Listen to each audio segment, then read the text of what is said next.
का पार्ट है। Unit third producers behaviour and supply. उसमें अब तक हम लोगों ने 2 टॉपिक कवर कर लिए हैं। एक है आपका थ्योरी ऑफ प्रोडक्शन, मतलब प्रोडक्शन से रिलेटेड हमने काफी कुछ डिस्कस किया, एंड दूसरा टॉपिक था आपका सप्लाई, जिसको भी हमने कम्प्लीटली डिस्कस कर लिया है। उसको लास्ट वीडियो तक हम लोगों ने वाइंड अप किया था। आज हम लोग नए टॉपिक पे चलेंगे। आप इसको चैप्टर ही बोल सकते हैं, तो ये हमारा नंबर की वाइज, मतलब नंबर वाइज चैप्टर 3 होगा, जो कि है कॉन्सेप्ट ऑफ कॉस्ट। ठीक है, मतलब आज हम लोग कॉस्ट की बात करेंगे। आज से शुरू करेंगे कि कॉस्ट का क्या मतलब हो गया, कॉस्ट से रिलेटेड आपको कुछ चीजें पढ़नी है। तो हम लोग देख लेते हैं कि इस टॉपिक या इस चैप्टर के अंदर हमको टोटल कौन से टॉपिक को कवर करना है। तो जो सबसे पहला टॉपिक रहेगा आपका, वो बहुत ही सिंपल, मीनिंग ऑफ कॉस्ट। हम लोग बात करेंगे सबसे पहले कॉस्ट के मतलब की, और साथ ही साथ यहाँ पे हम लोग कुछ रिलेटेड कॉन्सेप्ट भी देखेंगे। रिलेटेड कॉन्सेप्ट्स ऑफ कॉस्ट की भी बात होगी। कहने का मतलब हुआ कि यहाँ पे बात करेंगे कॉस्ट का मतलब क्या है, और कॉस्ट के ही कुछ टाइप है, तो वो सब हम लोग इस पहले टॉपिक में डिस्कस आज करेंगे। सेकेंड जो आपको इस टॉपिक कवर करना है इस चैप्टर के अंदर, वो होगा आपका शॉर्ट रन कॉस्ट। आपको जानना है कि शॉर्ट टाइम पीरियड में जो कॉस्ट है वो कितने टाइप का होता है, और जितने भी टाइप के वो होते हैं उनके मीनिंग को हमको समझना है। तो वो हमारा दूसरा टॉपिक रहेगा इस चैप्टर के अंदर।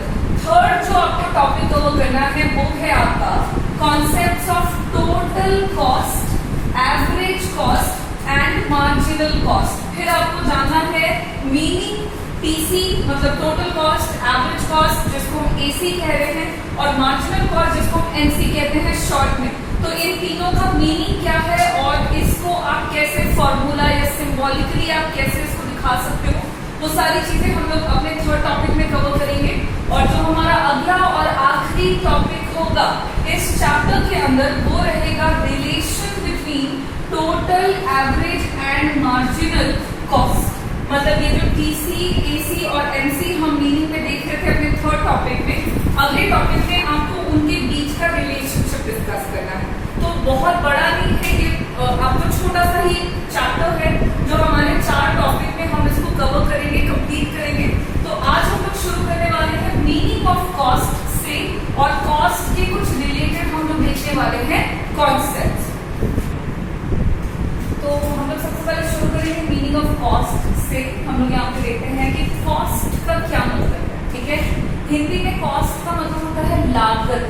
ठीक, अब यहीं पे सिंपली आप समझें कि लागत मतलब क्या हो गया। तो प्रोड्यूसर जो है उनका काम है प्रोडक्शन करना।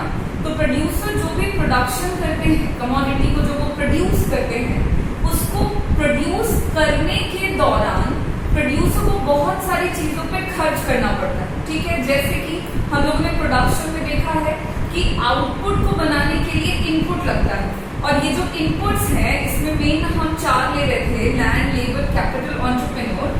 तो ये जो इनपुट्स हैं ये फ्री में नहीं मिल रहे हैं प्रोड्यूसर को, इनको उनको रिसीव करने के बदले में कुछ खर्च करना पड़ता है। तो जो भी खर्च प्रोड्यूसर के द्वारा इनपुट को खरीदने पर, या जरूरी नहीं है कि हर बार इनपुट्स को खरीद ही दिया जाए, ऐसा भी होता है कि इनपुट्स को समटाइम्स, सबको नहीं बट कुछ इनपुट्स को समटाइम्स प्रोड्यूसर जो है वो हायर करते हैं। ठीक है, किराए पर लेते हैं। तो जो भी कर रहे हैं, किराए पर ले रहे हैं या उसको खरीद रहे हैं, उसके दौरान उस पर जो भी खर्च किया जा रहा है, जब आप उन सारे खर्चों को जोड़ दोगे ना, तो उसे ही हम कहते हैं इकोनॉमिक टर्म्स में कॉस्ट। अब इसको देखते हैं कि हम इसको डिफाइन कैसे कर सकते हैं। तो कॉस्ट का सिंपल सा मतलब हो गया, पहले पढ़ के सुनाते हैं, इसको शॉर्ट में लिखेंगे। Cost refers to the expenditure incurred by a producer. Cost का मतलब हो गया ये खर्च। ठीक है, ये एक्सपेंडिचर है, जो जिसका भार, जो कि खर्च है, तो खर्च करना पड़ रहा है, काइंड ऑफ तकलीफ वाली बात है। पैसे जब भी खर्च होते हैं तो वो हमारे लिए थोड़ी सी तकलीफ दे बात होती है। तो जो भी एक्सपेंडिचर हो रहा है उसका जो बोझ है वो किसके द्वारा उठाया जा रहा है, तो वो प्रोड्यूसर के द्वारा उठाया जा रहा है। क्यों? तो प्रोड्यूसर क्या कर रहे हैं, तो वो या तो परचेज करते हैं, या फिर वो क्या कर रहे हैं, तो हायर कर रहे हैं। या तो खरीदेंगे या तो वो किराए पर लेंगे। क्या? तो वेरियस इनपुट्स को वो परचेज करेंगे या फिर हायर करेंगे, और ये इनपुट्स को प्रोड्यूसर क्यों खरीदते हैं या क्यों किराए पर लेते हैं, तो in order to produce output को प्रोड्यूस करने के लिए प्रोड्यूसर के द्वारा जब इनपुट्स को या तो परचेज किया जाए या हायर किया जाए, तो ये परचेज और हायरिंग पे जो भी एक्सपेंडिचर किया जाता है उसी एक्सपेंडिचर को हम कहते हैं cost refers to the expenditure incurred by the producer on the purchase or hiring on various inputs in order to produce output। तो कॉस्ट को याद रखने के लिए आप सिर्फ एक वर्ड याद रखना, दैट इज द एक्सपेंडिचर। अब सवाल होगा कि ये खर्चा है, कौन कर रहा है? प्रोड्यूसर करेंगे। प्रोड्यूसर खर्च क्यों कर रहे हैं? तो इनपुट को खरीदने पर। और इनपुट को क्यों खरीद रहा है प्रोड्यूसर? तो आउटपुट को बनाने के लिए। तो सिंपल आप 2-4 वर्ड्स में याद रख सकते हैं कॉस्ट के डेफिनेशन को। अब देखो यहाँ पे क्या था कि ये जो वेरियस इनपुट खरीदा जा रहा है प्रोड्यूसर के द्वारा, उसमें आप या तो एज अ प्रोड्यूसर उसको एक्सप्लिसिट तरीके से खरीद सकते हो, मतलब या तो आप उसको एक्सप्लिसिटली ले सकते हो, या फिर आप उसको इम्प्लिसिट तरीके से खरीद सकते हो। मतलब कहने का हुआ कि ये जो इनपुट है ना, जिनकी मदद से क्या बन रहा है, तो आउटपुट बन रहा है। ये इनपुट जिससे हम आउटपुट बना रहे हैं, इस इनपुट को आप 2 तरीकों से खरीद सकते हैं, या तो एक्सप्लिसिट तरीके से खरीद सकते हैं या इम्प्लिसिट तरीके से खरीद सकते हैं। अब एक्सप्लिसिट का क्या मतलब और इम्प्लिसिट का क्या मतलब, ये हम अभी देखेंगे। उससे पहले आप कॉस्ट का एग्जाम्पल देख लो। तो जैसे कि इनपुट में हम यहाँ इनपुट की बात कर रहे हैं, तो इनपुट में क्या क्या चीजें आती है? लैंड, लेबर, कैपिटल, एंटरप्रेन्योर, ये सारी चीजें जो है ये इनपुट्स है। अब लैंड के बदले में उनको ये चूंकि जितने भी इनपुट्स हैं ये प्रोडक्शन में अपना कॉन्ट्रीब्यूशन देते हैं, तो कॉन्ट्रीब्यूशन के बदले में ना इनपुट्स को रिवॉर्ड मिलता है। ठीक है, तो ये हो गया आपके फैक्टर्स और इनको मिलता है रिवॉर्ड। तो हर फैक्टर का अपना अपना रिवॉर्ड है। तो लैंड को उसके काम के बदले में जो मिलता है उसे हम कहते हैं रेंट। लेबर को जो उनके काम के बदले में दिया जाता है उसे हम कहते हैं वेज, और कैपिटल को जो उनके काम के बदले में मिलता है उसे हम कहते हैं इंटरेस्ट। और जब आप इन्हीं रिवॉर्ड को जोड़ देते हो ना सिंपली, तो इसी को हम कहते हैं एक वर्ड में कॉस्ट। तो आप इसको ऐसे भी याद रख सकते हो, आप इसका डेफिनेशन ऐसे भी याद रख के समझ सकते हैं। अब अगर आप कॉस्ट के एग्जाम्पल की बात कर रहे हैं तो सिंपल कॉस्ट में फॉर एग्जाम्पल रेंट जो कि लैंड को मिल रहा है, वेजेस जो कि लेबर को मिल रहा है, इंटरेस्ट जो कि कैपिटल को मिल रहा है, और भी बहुत सारे खर्चे हैं जैसे रॉ मटेरियल्स है, तो रॉ मटेरियल को परचेज किया जाता है, उसके बदले में जो पैसा गया वो भी कॉस्ट है। इलेक्ट्रिसिटी यूज की जाती है in the process of production, तो इलेक्ट्रिसिटी बिल जो पे कर रहा है प्रोड्यूसर वो भी कॉस्ट है। तो इस तरह से ये सारी चीजें जो है ये आपका कॉस्ट का एग्जाम्पल है, और ये रहा हमारा कॉस्ट का डेफिनेशन कि कॉस्ट का मतलब एक्सपेंडिचर, कौन करेगा? प्रोड्यूसर। क्यों करेगा? तो परचेज और हायर करने के लिए क्या? इनपुट्स। क्यों? क्योंकि उन्हें क्या प्रोड्यूस करना है? आउटपुट। अब यहाँ पे हमने देखा हुआ था कि इनपुट को हम 2 तरीकों से प्राप्त कर सकते हैं।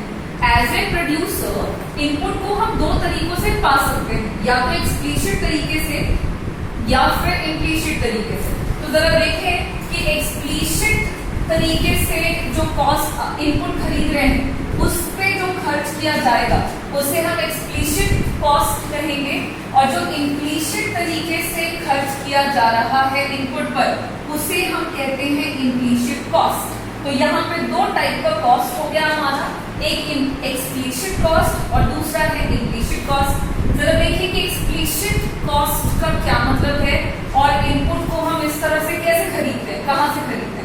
तो देखो एक्सप्लिसिट से सिर्फ एक ही वर्ड याद रखना है आपको, ठीक है। यहाँ पे एक्सप्लिसिट से ना सिर्फ एक चीज याद रखना, आउटसाइड, ठीक है। आउटसाइड में आप कुछ भी ले लो, आप मार्केट बोलो, ठीक है। एक्सप्लिसिट वर्ड जहां पे भी आएगा बस एक वर्ड याद रखिएगा, that is the market, from the outside, बाहर से, ओके। और कॉस्ट का हमने अभी अभी डेफिनेशन देखा है, सेम डेफिनेशन रिपीट होगा। जरा देखना, एक्सप्लिसिट कॉस्ट को आप कैसे डिफाइन कर सकते हो, तो it refers to the expenditure of cost. Cost है तो ये खर्चा है भाई, कौन इनकर करेगा? मिलेगा? तो incurred by the producer, producer उठा रहे इस खर्च का बोझ। क्यों कर रहे हैं? तो परचेज करने के लिए या हायर करने के लिए, या तो खरीदेंगे या तो किराए पे लेंगे। क्या? तो इनपुट्स। यहाँ तक तो सब सेम है। एक्सप्लिसिट का मतलब आप पता लग जाएगा कि जब भी प्रोड्यूसर इनपुट्स को फ्रॉम द मार्केट परचेज करते हैं या हायर करते हैं, क्यों? तो आउटपुट को प्रोड्यूस करने के लिए, तो उस सिचुएशन पर जो भी एक्सपेंडिचर किया जाता है उसे हम कहते हैं एक्सप्लिसिट कॉस्ट। ध्यान से बात समझें कि प्रोड्यूसर जो है वो जितने भी इनपुट्स को प्रोडक्शन के प्रोसेस में यूज कर रहे हैं, अगर वो उन सारे इनपुट्स को मार्केट से जब खरीदते हैं तो उस केस में वो जो भी एक्सपेंडिचर करेंगे उन सारे एक्सपेंडिचर को हम कहेंगे एक्सप्लिसिट कॉस्ट। मतलब हो गया एग्जांपल में जैसे कि तो रेंट ऑफ लैंड। अब सपोज आपने जमीन जो है वो मार्केट से खरीदी है, मार्केट से खरीदी मतलब आपने किसी से रेंट पे लिया है, या मार्केट में आपने किसी से जमीन खरीद के उस पर इंडस्ट्री सेटअप कर दिया, तो उस पर जो भी आपने रेंट दिया या जो भी आप खर्च करोगे that is explicit cost. Wages जो आप लेबर को दे रहे हो, लेबर आप लेकर आ रहे हो मार्केट से और आप उसको जो भी वेज दे रहे हो that is also your explicit cost. Interest जो आप कैपिटल का लगा रहे हो, सपोज आपने बैंक से पैसे लिए हैं उधार लोन पे और आप उससे अपना बिजनेस स्टार्ट कर रहे हैं, तो बैंक को जो आप इंटरेस्ट दे रहे हैं that is your explicit cost. अब दिमाग में आ रहा होगा कि सारे खर्चे मतलब सारे इनपुट्स जो हैं ये तो मार्केट से ही लाते हैं, मतलब लैंड है तो अपना तो नहीं है, या फिर लेबर है तो वो भी मार्केट में ही मिलेंगे, तो सब कुछ तो एक्सप्लिसिट है। फिर इम्प्लिसिट का क्या मतलब हुआ? चलो वो समझेंगे इम्प्लिसिट का क्या मतलब है। तो इम्प्लिसिट कॉस्ट का मतलब होता है एक्सपेंडिचर, खर्च जो कि प्रोड्यूसर के द्वारा किया जाता है। कब? On the use of self owned inputs. मतलब प्रोड्यूसर जो है जब वो अपने खुद के इनपुट का इस्तेमाल करते हैं in the process of production, output को प्रोड्यूस करने के दौरान, तो आउटपुट को प्रोड्यूस करने के लिए जब प्रोड्यूसर अपने खुद के इनपुट का इस्तेमाल करते हैं तो उस पे जो भी खर्च होता है दैट इज इम्प्लिसिट कॉस्ट। अब ये क्या मतलब हो गया? सेल्फ ओन्ड इनपुट का क्या मतलब हो गया?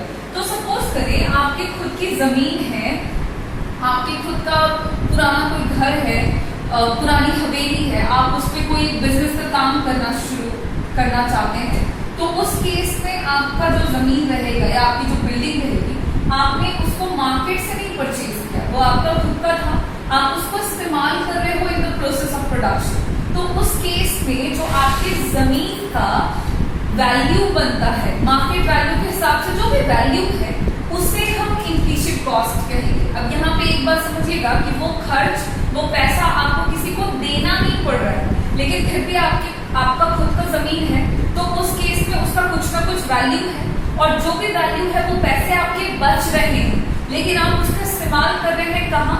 तो in the process of production. तो वो जो खर्च है that is your implicit cost. तो इसके एग्जाम्पल से और क्लियर हो जाएगा।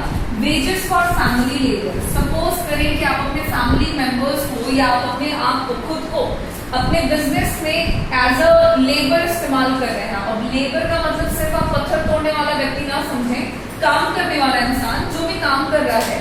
सपोज काम करने के लिए मैनेजर के तौर पे आपने अपनी ही फैमिली के किसी बंदे को काम पे रखा हुआ है, तो जो उस केस में आप उसको वेज दे रहे हो that is your implicit cost. या आप अपने आप को खुद को मतलब आप खुद ही अपने बिजनेस में काम कर रहे हैं, ठीक है, तो आपका जो पैसा बन रहा है जो कि आप कंट्रीब्यूट कर रहे हैं, तो आपको कुछ ना कुछ रिवॉर्ड मिलेगा उसके बदले में। तो जो रिवॉर्ड आपका बनता है that is your implicit cost. Similarly rent of own land. Suppose आपकी खुद की जमीन है, तो आपकी खुद की जमीन का जो भी रेंट बनेगा, ऑफ कोर्स ये आपको देना नहीं पड़ रहा है किसी को, लेकिन कुछ ना कुछ तो रेंट बनेगा, तो वो रेंट जो है वो आपका इम्प्लिसिट कॉस्ट है। सिमिलरली अगर आप अपने खुद की कैपिटल का इस्तेमाल करते हैं in the process of production, आपने कुछ सेविंग्स कर रखा हो और आप उसी सेविंग से अपना स्टार्टअप कर रहे हैं, अपने बिजनेस को स्टार्ट कर रहे हैं, तो जो आपका पैसा लगा हुआ है उसका जो इंटरेस्ट बनेगा that is your implicit cost. तो एक्सप्लिसिट और इम्प्लिसिट में बस एक ही चीज का डिफरेंस है कि जहां पे एक्सप्लिसिट वर्ड आया मतलब वहां पे बात होगी कि इनपुट कहां से आ रहा है, मार्केट से आ रहा है, और जहां पे इम्प्लीसिट कॉस्ट का नाम आएगा तो कॉस्ट का तो वही डेफिनेशन है जो है, बट इम्प्लीसिट से आपको समझना है कि यहाँ पे प्रोड्यूसर जो है वो अपने खुद के इनपुट का इस्तेमाल करेंगे और जो खुद के इनपुट के इस्तेमाल पर खर्च आएगा दैट इज इम्प्लीसिट कॉस्ट। यहाँ पे हमारा कॉस्ट हो गया है, कॉस्ट पे इनपुट को जो दो तरीकों से हम खरीद रहे हैं तो उस पे जो खर्च हो रहा है वो हमने देखा एक्सप्लिसिट हो सकता है या इम्प्लिसिट हो सकता है। उसके अलावा और भी टाइप है आपके कॉस्ट के जो हम देख लेते हैं शॉर्ट में। एक है आपका मनी कॉस्ट। मनी कॉस्ट नाम से पता लग रहा है, देखना कॉस्ट का मतलब तो एक्सपेंडिचर है और मनी का मतलब मनी है ना, मनी का और कोई दूसरा मतलब हो नहीं सकता। So the money expenditure incurred by the producer on the purchase or hiring of various inputs in order to produce output is called money cost। Simple तरीके से समझना है कि इनपुट को खरीदने पर प्रोड्यूसर के द्वारा, या इसको ऐसे देखो कि आउटपुट को बनाने के लिए जो इनपुट को खरीदा जाता है प्रोड्यूसर के द्वारा तो उसके ऊपर प्रोड्यूसर जो भी मनी के फॉर्म में खर्च करेंगे उस सारे खर्च को हम मनी कॉस्ट कहते हैं। ठीक है, मनी के तौर पे जो भी पैसा खर्च किया जाएगा, जो भी पैसा खर्च हो रहा है इनपुट पे आउटपुट को बनाने के लिए that is called money cost. Example में इसका ले लो, रेंट हो गया एग्जाम्पल में, वेज हो गया, अगर कैश के फॉर्म में मनी के फॉर्म में पैसा दिया जा रहा है तो that is rent is your money cost, wage is your money cost. Interest जो हो गया वो आपका मनी कॉस्ट है, जो पेमेंट हो रहा है रॉ मटेरियल्स का वो आपका क्या हो रहा है तो मनी कॉस्ट है। तो ये सारे जो है ये एग्जांपल्स हो गए आपके मनी कॉस्ट के, मतलब मनी के फॉर्म में, पैसे के फॉर्म में जो भी खर्चा किया जा रहा है प्रोड्यूसर के द्वारा दैट इज मनी कॉस्ट। अब अगेन एक सवाल दिमाग में आ रहा होगा कि भाई सारे खर्चे तो पैसे के फॉर्म में ही करते हैं, फिर अलग से मनी कॉस्ट को क्यों डिफाइन किया? तो अभी समझ में आएगा कि क्यों किया। एक और कॉस्ट है जो कि है हमारा रियल कॉस्ट। ठीक है, ये एक और टाइप है कॉस्ट का। अब रियल कॉस्ट का क्या मतलब है वो समझें। तो रियल कॉस्ट का मतलब सिर्फ दो वर्ड से याद रखना है, एक है आपका एफर्ट्स और दूसरा है सैक्रिफाइसेस। तो जो भी एफर्ट्स और जो भी सैक्रिफाइसेस किए जाते हैं प्रोड्यूसर के द्वारा during the production process of a product, किसी भी एक प्रोडक्ट को बनाने के दौरान प्रोड्यूसर जो है वो जो भी मेहनत करते हैं या जो भी बलिदान कर रहे हैं, त्याग कर रहे हैं, उन एफर्ट्स और सैक्रिफाइस को हम इकोनॉमिक टर्म्स में रियल कॉस्ट के नाम से जानते हैं। ठीक है, रियल कॉस्ट का मतलब हो गया कि प्रोड्यूसर जो भी मेहनत करता है, मतलब पैसे के फॉर्म में नहीं है, ये प्रोड्यूसर का एफर्ट है, ये प्रोड्यूसर का सैक्रिफाइस है जो वो कर रहा है प्रोडक्शन प्रोसेस के दौरान, तो उसे हम रियल कॉस्ट कहेंगे। तो जहां पे मनी कॉस्ट की बात होगी that means the money expenditure, और अगर रियल कॉस्ट है तो इसका मतलब हो गया एफर्ट्स एंड सैक्रिफाइसेस। और एक चीज और, रियल कॉस्ट का एक और नाम है जो कि है आपका social cost. Real cost is also known as social cost. ठीक, तो आपको रियल कॉस्ट पूछे या सोशल कॉस्ट पूछे, आपको यही दो वर्ड याद रखना है, एफर्ट्स एंड सैक्रिफाइस कौन कर रहा है? प्रोड्यूसर। कब कर रहे हैं? प्रोडक्शन प्रोसेस के दौरान। अब है एक और type of cost that is opportunity cost, और इसको सुनते ही आपको याद आना चाहिए कि जब हम अपना यूनिट 1 कर रहे थे डिस्कस, तो वहां पे भी हमने अपॉर्चुनिटी कॉस्ट देखा हुआ है, फिर भी एक बार और रिपीट करेंगे। तो अपॉर्चुनिटी कॉस्ट का सिंपल मतलब है it is the cost of next best alternative that is sacrificed. कहने का मतलब हुआ कि अपॉर्चुनिटी कॉस्ट आपका वो कॉस्ट होता है जो नेक्स्ट बेस्ट ऑल्टरनेटिव जिसे सैक्रिफाइस कर दिया गया है, तो उस पे जो खर्च हो रहा है that is your opportunity cost. इसको हमने समझा हुआ है। सपोज आप पेन बना रहे हो एंड आप प्रोड्यूसर हैं और आप पेन प्रोड्यूस करते हैं। ठीक है, अब ऐसा है कि अगर आप ये पेन, अच्छा एक पेन को बनाने का जो कॉस्ट आ रहा है वो 10 रुपीज का है। ठीक है, दिस इज योर कॉस्ट। अब ऐसा है कि अगर आप ये पेन नहीं बनाते तो इस पेन के जगह पे सपोज आप एक पेंसिल बनाते। ठीक है, अगर आप ये पेन नहीं बनाते तो आप पेंसिल बनाते, बट क्या हो रहा है कि फिलहाल आप पेन बना रहे हो। तो बात को कुछ ऐसे समझिएगा कि हम जो भी प्रोडक्ट बना रहे हैं उसको बनाने में खर्च तो लग रहा है। अब इस पेन को बनाने के लिए आपने क्या किया, इस पेंसिल को सैक्रिफाइस किया, आपने इसको छोड़ दिया और इसको छोड़ करके आपने इसकी जगह पर पेन बनाया है। और इस पेन को बनाने पर जो आपने कॉस्ट लगाया है, this cost is your opportunity cost. बात ध्यान से समझें कि जो भी प्रोडक्ट बन रहा है उसकी जगह पर हम उसका कुछ दूसरा ऑल्टरनेटिव बना सकते हैं एज अ प्रोड्यूसर, लेकिन जो बेस्ट ऑल्टरनेटिव को छोड़ने के बाद हम प्रोडक्शन करते हैं कमोडिटी का, उसको प्रोड्यूस करने पर हम जो कॉस्ट लगा रहे हैं उसी कॉस्ट को हम सिंपल कहते हैं अपॉर्चुनिटी कॉस्ट। तो ये भी था हमारा नेक्स्ट टाइप ऑफ कॉस्ट। एक और टाइप है, इसको भी जान लें, काम आ सकता है हमें एग्जामिनेशन में, दैट इज सेलिंग कॉस्ट। देखो नाम से पता लगेगा, सेलिंग कॉस्ट मतलब ये आपका एक्सपेंडिचर है, कॉस्ट है तो जाहिर सी बात है एक्सपेंडिचर। अब ये खर्चा कब किया जा रहा है, और सारे खर्चे ना प्रोड्यूसर ही करता है, तो ये खर्च जो है ये कब हो रहा है, तो दिस इज द एक्सपेंडिचर जो कि on the promote of sale of a product, मतलब किसी भी एक प्रोडक्ट की बिक्री को बढ़ाने के लिए जो भी खर्च किया जाता है उस खर्च को हम कहते हैं सेलिंग कॉस्ट। मतलब कोई प्रोडक्ट, अब तक जितने भी कॉस्ट हमने देखे हैं ये सारे कॉस्ट ना कमोडिटी को बनाने के दौरान किए जा रहे हैं, मतलब प्रोडक्शन के दौरान ये सारे खर्चे हो रहे हैं। तो प्रोडक्शन के अलावा भी प्रोडक्ट को बेचने पर खर्च होता है, तो किसी भी प्रोडक्ट की बिक्री को बढ़ाने के लिए जो भी कॉस्ट इनकर किया जाता है प्रोड्यूसर के द्वारा, उसे हम कहते हैं सेलिंग कॉस्ट, मतलब बिक्री को बढ़ा रहे हैं। और इसके एग्जाम्पल में आप ले सकते हो एडवर्टीजमेंट कॉस्ट, मतलब एडवर्टाइज जो किया जाता है किसी भी प्रोडक्ट को, वो क्यों कर रहे हैं, ताकि उस प्रोडक्ट का जो बिक्री है, जो सेल है वो बढ़े, और ये इस पे जो भी खर्च हो रहा है, this is an example of selling cost. और यहाँ पे हमारे कुछ हमने टाइप्स ऑफ कॉस्ट देख लिया है, कॉस्ट का मतलब देखा, हमने एक्सप्लिसिट कॉस्ट देखा है, मार्केट से जब चीजों को खरीदेंगे तो वो हो जाएगा हमारा एक्सप्लिसिट कॉस्ट। हमने इम्प्लिसिट कॉस्ट देखा, अपने खुद के इनपुट का इस्तेमाल करते हुए जो खर्च हो रहा है, दैट इज इम्प्लिसिट कॉस्ट। हमने मनी कॉस्ट देखा है, मनी के फॉर्म में जो भी खर्चा हो रहा है उसे हम मनी कॉस्ट कहेंगे। रियल कॉस्ट का मतलब होता है एफर्ट्स और सैक्रिफाइस जो किया जाता है प्रोड्यूसर के द्वारा, that is real cost. Opportunity cost का मतलब है कॉस्ट जो कि नेक्स्ट बेस्ट ऑल्टरनेटिव जिसे छोड़ने के बाद इनकर कर रहे हैं, वो है अपॉर्चुनिटी कॉस्ट। और last but not the least, selling cost मतलब प्रोडक्ट की बिक्री को बढ़ाने के लिए जो भी खर्च हो रहा है, दैट इज सेलिंग कॉस्ट। यहाँ पे हमने मीनिंग ऑफ कॉस्ट जो है वो फिनिश किया है। अगले वीडियो में हम लोग बात करेंगे शॉर्ट रन कॉस्ट पे कितने टाइप का होता है और उसके मीनिंग क्या क्या है। Thank you.